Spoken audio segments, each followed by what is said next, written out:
Hola, vamos a ver el tema microprocesador, que es uno de los temas más complicados que tenemos en el año. Refiere al cerebro de cualquier dispositivo que realice procesamientos. Han ido evolucionando durante los últimos tiempos, como así han ido evolucionando todos los ordenadores y todos los dispositivos como teléfonos, etcétera, todo aquello que tiene procesamiento interno que realiza ciclo de instrucciones. Para su eh, para su construcción tenemos que considerar transistores de muy diminuto tamaño, estamos hablando del orden de los nanómetros, o sea, de 1 por 10 a la menos 1.000.000 de unidades, o sea, una millonésima parte de un milímetro. Y de esa manera poderlos ensamblar en un chip donde se ocupe cada vez menos espacio.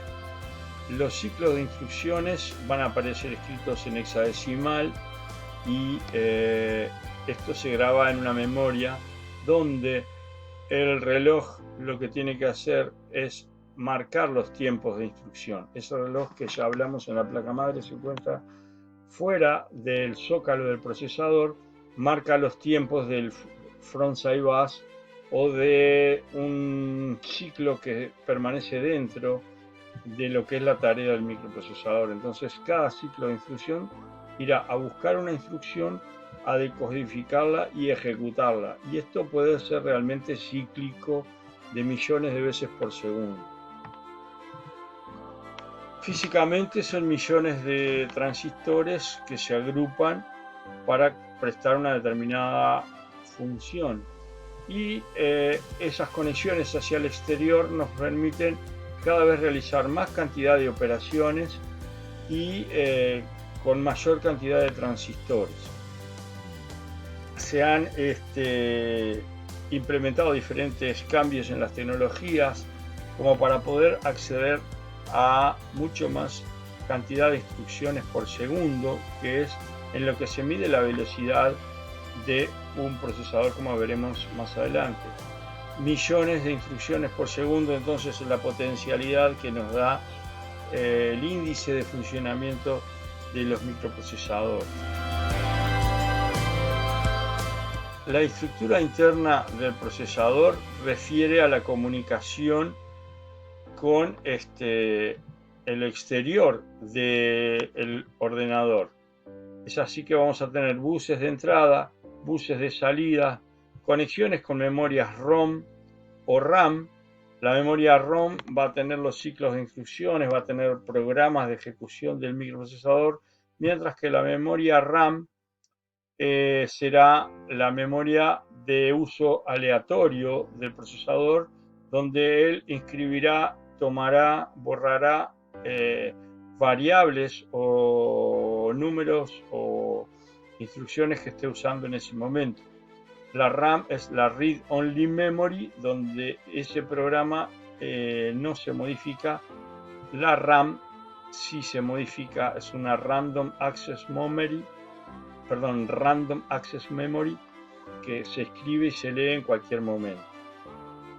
Estudiaremos memoria más adelante. Importante entender que el reloj es el que pauta los tiempos tanto de los buses externos que se comunican en la periferia como de las instrucciones que se realizan a mucho mayor velocidad internamente, según lo que venimos estudiando. Por eso el bus interno tiene que ser conseguido con frecuencias desde el bus externo multiplicadas con el factor de multiplicación. Acá tenemos una diagramación de lo que son cada uno de los bloques más o menos constructivos de lo que es uno de los núcleos. Sabemos que los microprocesadores hoy tienen montones de núcleos. Entonces tenemos un Control Timer Interruption que controla la ejecución de cada una de estas instrucciones o que ejecuta cada instrucción, un control de programa que justamente controla que se ejecuten los programas, un acumulador o registro W que es accesorio al corazón propiamente del procesador, que es la Arithmetic Logic Unit o unidad lógica aritmética. Todas las instrucciones son operaciones lógico-matemáticas. Estamos hablando de las 4 operaciones básicas, que todo se resume a lo que es una suma, o una suma negativa, que es una resta, o una suma repetitiva, que es una multiplicación, etc. Luego tendremos registros de uso aleatorio, que son registros de procesamiento, una unidad de punto flotante, que es en realidad la que da características a este número.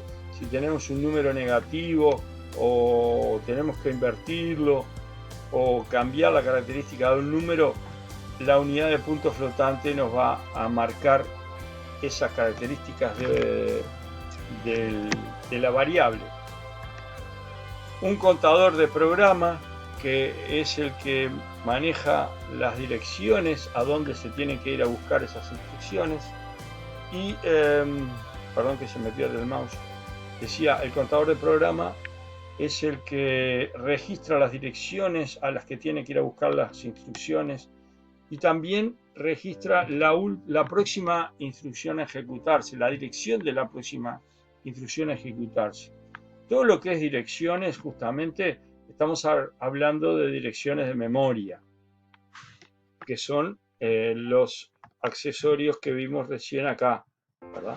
Entonces, esas instrucciones o variables las va a buscar en el ciclo de instrucción el microprocesador, las va a buscar, las va a decodificar y las va a ejecutar, valiéndose obviamente de contador de programa, que es quien le indica a dónde tiene que ir a buscar.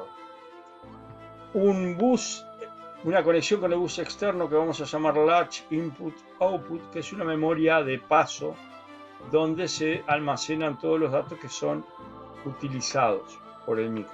Entonces aquí tenemos que definir claramente los buses que se interconectan con estos módulos. Vamos a tener un bus de control, que es el que, digamos, controla las interrupciones, controla el manejo de quién es el que está ejecutando, digamos, una tarea en ese momento. Todo esto controla el Control Timing Interruptions, que es un módulo interior que está dentro de cualquier procesador, obviamente con un marcapasos o con un reloj o con un timer que sobreviene del bus externo. Luego tendremos bus de dirección y datos, que son por donde transitan los datos de los registros que están ejecutando en ese momento la instrucción. La ALU, que decíamos, es la unidad lógica aritmética, con el único que tiene conexiones con el acumulador de datos, que es quien le entrega los datos para que las ejecute. Aquí tenemos una descripción de lo que acabo de decir. Tomemos en cuenta que cada registro que utiliza el microprocesador en su interior. Acá viene una descripción clara de cómo se ensambla, cómo se encapsula, la memoria caché, de lo que se trata. La memoria caché puede ser interna o externa. Tiene dos niveles. El nivel 1 es el que tiene los datos que está utilizando el procesador en ese momento. En el nivel 2 está los datos que va a usar próximamente, o sea que están en un segundo nivel. Y en el nivel 3 es una porción de memoria que probablemente sea la que contiene los datos que se van a utilizar. Hablábamos acá de la unidad de punto flotante, que es en realidad la que dice cómo se van a utilizar esos datos, los registros, la memoria donde el procesador encuentra las instrucciones y los puertos de entrada-salida.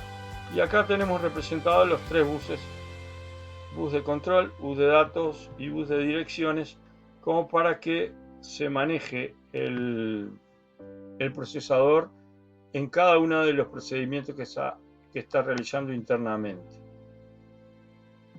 Esta es una descripción concreta de lo que son los buses. Tienen determinadas jerarquías y acá la conexión hacia puertos externos.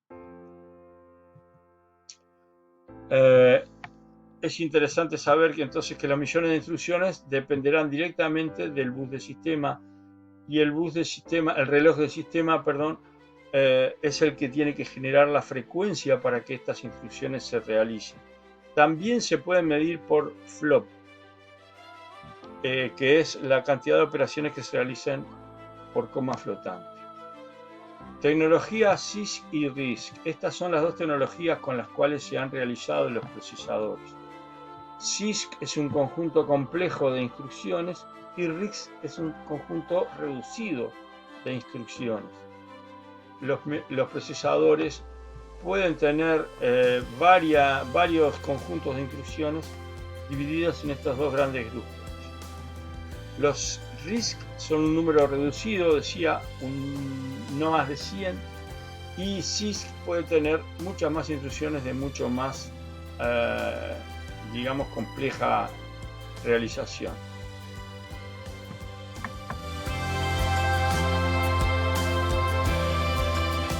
El primer procesador que se considera en este estudio, más allá de que evolucionaron desde el 286, 386, 486DX, va dividiendo los ciclos de instrucción internamente y además agrega procesamiento caché.